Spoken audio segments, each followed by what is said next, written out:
The year is 2007. I'm 9 years old and my brother is 7. Our parents are out working, our grandmother is out buying groceries, so we're left alone at our 3-story home. Bored and quite energetic, we decided to play hide and seek. The family house is too big and too old, so we have plenty of space to play around and have fun with. And after a few rounds of playing, the turn to seek is mine and my brother has to hide. Counting up to 10 against the wall, I shout out, "Ready or not, here I come," and begin my search. Despite both of us being somewhat good at choosing difficult and creative places to hide in, my brother went for the most obvious spot that I could imagine, on the first floor, behind a curtain and against a wide window, where light reflected his body, his silhouette giving him away at first sight, and his tennis shoes showing at the base of the curtain. Victoriously, I tell him, "Come on, that's a really easy spot. It's your turn to seek."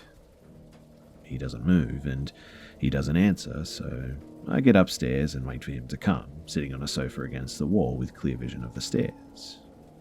After a good 20 minutes or so, though, I see my brother come down from the 3rd floor.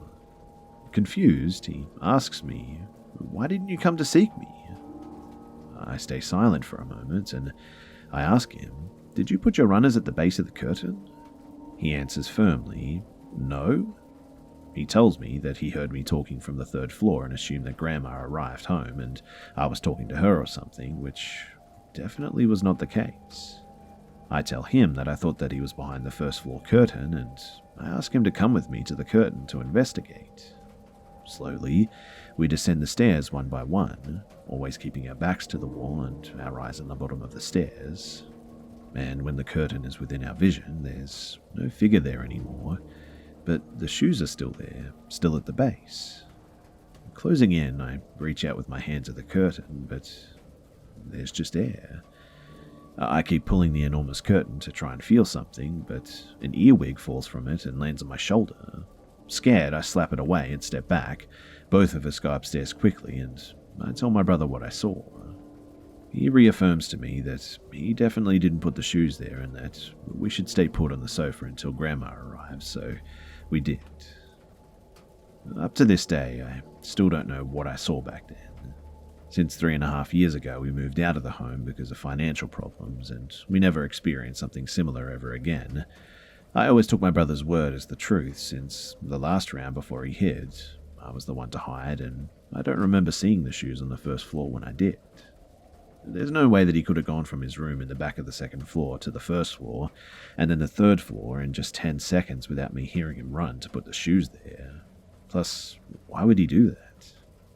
Perhaps my memories are blurry, and perhaps my brother did lie and somehow pulled it off. I don't know. Or maybe someone or something really manifested then and there. Maybe it just wanted to play with us. Maybe their motives were sinister. I don't know. But whatever it was, I still keep it as a memory from the house that I grew in. And I still wonder exactly what played hide and seek with us all those years ago.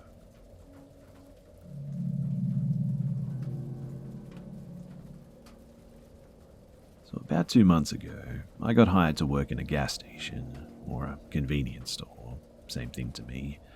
But it wasn't a hard job, but the challenge was being open 24 hours. I worked the night shift, often alone, starting around 10 p.m. and leaving shortly after 6 a.m. At night, I met a very wide range of people too, passing through or regular customers. And now, don't get me wrong, it's a big gas station and we do have food that we make in the small back kitchen, if it isn't already made and packaged to be out, which it usually was. But still, there was a lot of different people. So I start to prepare the breakfast foods from around 3 a.m. because we had a morning rush of people at around 4:30, every day like clockwork as well. I don't usually get all superstitious about the certain times of night and all that, and preparing breakfast foods this early had become a bit of a routine by this point. But I remember this whole night just feeling off. I don't know why, but routine just didn't feel, well, routine. Anyway, I get things ready and prepped for breakfast, seeing as I had no one in the gas station. We kept anything already made or packaged in the freezer, just before all of the cold beverage crates. But this door is completely metal, which a handle is on the outside and a push button inside to get out. This freezer is also isolated in the back, so I'm aware of anything going on outside of it. When you open the door, it's a clear path where it swings open, and it'll stay open for the most part. If it does close, it doesn't close fully, leaving a decent gap open, which was also normal. To actually close it, you have to push on it from the outside or pull it from the inside. And so I'm in this freezer getting what I need, and I see the door move slightly. But in a matter of seconds, after turning back to my task, this huge door slams shut, and I mean with a massive force. It was like someone threw their whole body against this door, and I couldn't even slam it that hard if I tried to. I didn't have time to process, and the fact that I jumped so badly, I dropped all of the food before I swung the door open, and I ran out to the open station. My immediate thought was that someone had come in, walked into the back office, like with bad intentions or something, and saw that I was in the freezer. When I told my co-worker that morning, we checked the cameras that are scattered around the station, and matched the time that it happened because we don't have one that points at the freezer door or anything. But she could tell that I wasn't joking because I was quite visibly shaken up. Sure enough, aside from me, the place was completely void of people. I was scared so badly by this that I actually stopped doing night shifts at that location, and have since been transferred to a smaller gas station that closes at midnight. I really can't explain what happened that night, but I haven't been the same about working alone since then.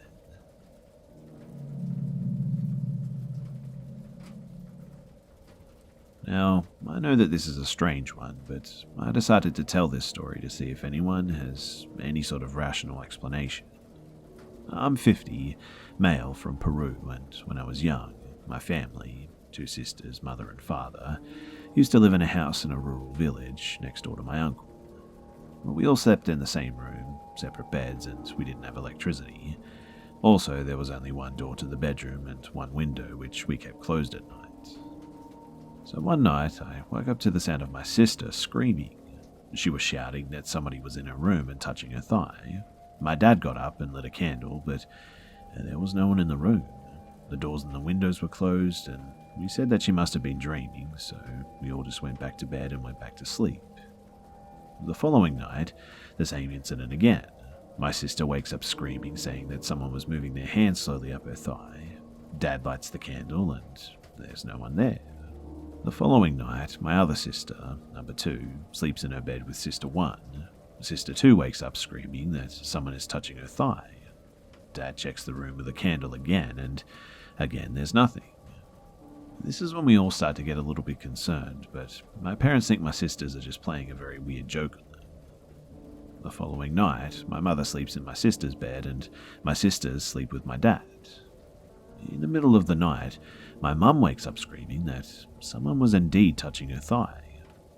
And now my parents are super freaked out. But once again, there was nothing in the room and all the doors and the windows were closed. My dad asks everyone to leave the house and stay with my uncle next door, and he decides to sleep in my sister's bed in the house alone. And this is where things get really weird and really unexplainable to me. So that night, we wake up to the sounds of my dad shouting for my uncle to help him. My uncle runs next door, lights a candle, and finds my dad lying on the floor out of breath with red marks on his chest and face. And this is my dad's story about what happened. So he said that he was sleeping when he woke up in the night to find a hand touching his thigh, but he didn't react immediately. He waited, and the hand began to move higher and higher up his thigh towards his genitals. And as the hand got very close, he grabbed it, and he says that he grabbed onto a really hairy arm, too hairy to be human. He held onto the creature as long as he could. He said that it was really large and strong, but it scratched him lightly during the struggle, and he couldn't hold on. But the creature didn't run away or open a door or a window or anything. But there was just silence after that, and I saw the redness on my dad, and I actually believe the story because he's not the type of guy to just make something up like this. I was the only one to never experience anything, and to be honest, I'm kind of thankful. After this incident, my dad and uncle stayed in the house, but the creature, or whatever it was, never came back. We all returned to sleeping in that room eventually, and we never had another issue. But do any of you guys have any idea of what it could have been? The area is not known for monkeys, certainly not large ones anyway, and I don't know how a monkey could have entered the room every night and left with no noise. But that's the most likely explanation that I can think of. I mean, there's just no way to enter the room except through a closed door or a closed locked window, which obviously just makes no sense.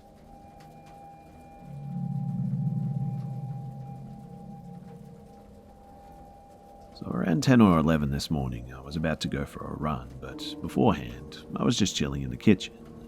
I'd already been up for a couple of hours at this point, had breakfast, etc., etc. When out of the corner of my eye, something caught my attention. And when I looked over at it, it seemed that somebody with long blonde hair just moved out of view of the window. I tried to look around the corner from both windows that I could look out of, and saw nothing. I thought nothing of it. Could have been my cat or something, but then again, it seemed like a different color, and it looked more like a head of hair and not a cat. A few minutes later, a couple of my cats were waiting outside a different window, but were looking straight at the corner of the house where I saw this blonde thing move to.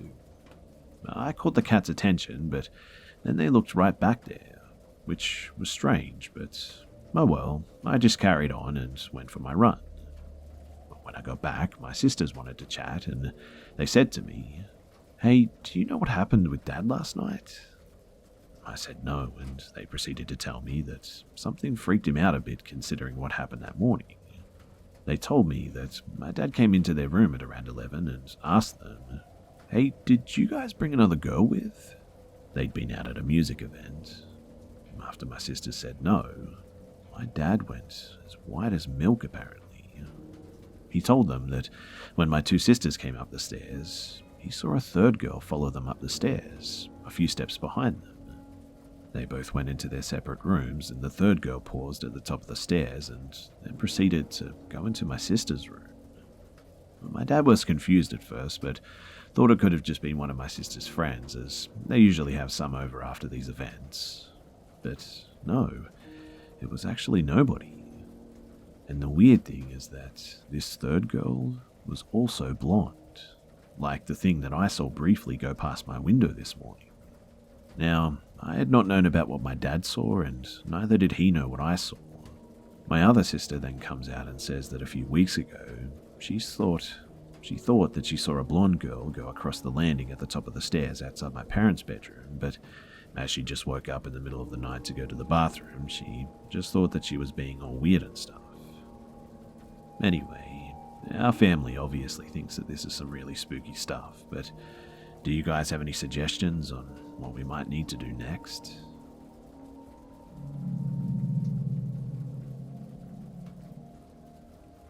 I remember very vividly when there were two of the same people in the same house.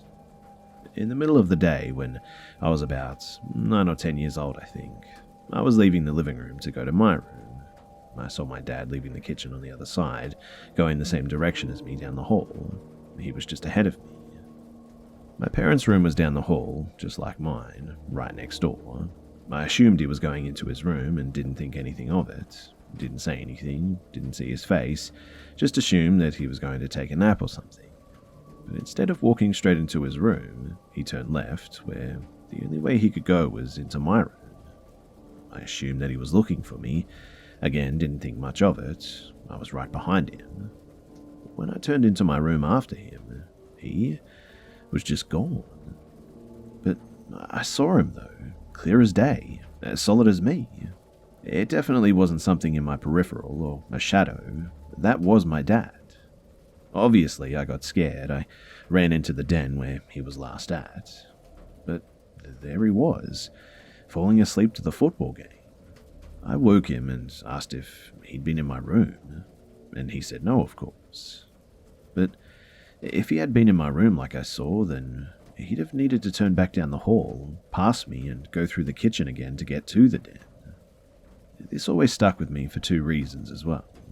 One, because I couldn't quite explain how there could have been two of the same person in the same house, and two, because of the fact that I never actually saw his face, and it just kind of gave me a sinking feeling.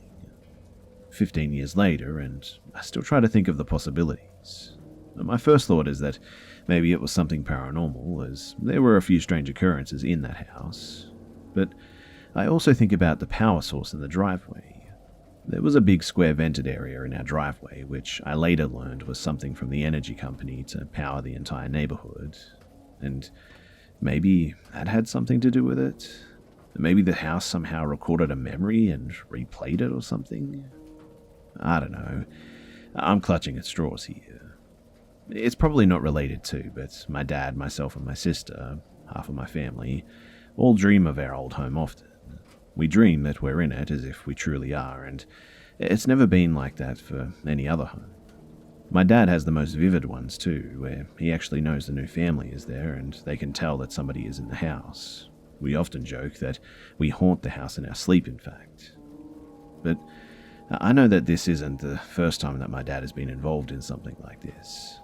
Across the country, in a different house years ago, my mum experienced hearing him come home, same exact routine that he's always had, just early. But when she called out for him and he didn't answer, she was so convinced that she'd heard someone come in, same keys, same footsteps, everything, that she actually searched the house with a weapon, terrified. I don't know if it's something to do with the house or something with my dad or some sort of a glitch in the matrix. I don't know, but I really would like to find out.